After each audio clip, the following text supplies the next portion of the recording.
A perfect world would not have any art because art comes from discomfort. It comes from people who have problems. If you want to create art, if you create art, there is something wrong with you. Not in the sense that you're a bad person, but there's an issue in your life and you're using art to cope with it. You're using art to solve it. You're using art to make sense of what's in your brain. There's something wrong with you and you're making art to figure it out, to solve that problem, hopefully. Sometimes your problems go worse, but you're making art because there's something wrong with you.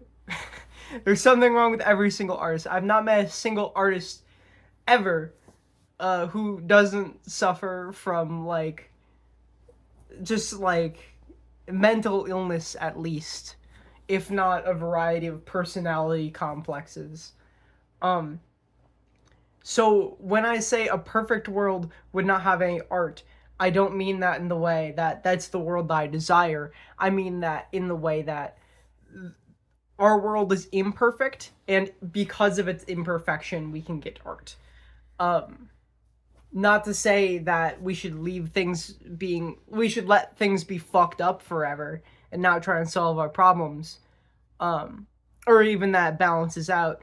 But it is the reason why we have art. And I think that's important to recognize. Not that art has to come from suffering inherently, but it does have to come from some level of discomfort. Um, you can make beautiful art about things that inspire you and uplift you. I think a lot of people do that. But the reason that you are making it is because you feel the need to capture that beauty, because that fleeting beauty is it's horrifying to know that won't last forever. The reason why someone might paint a beautiful flower is, to share the beauty of that flower with other people, to express how it makes the painter feel, but also the knowledge that that flower will die one day.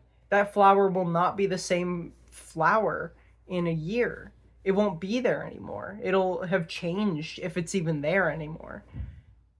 That is the discomfort. That's the problem that the painter sees and seeks to remedy it by painting a flower.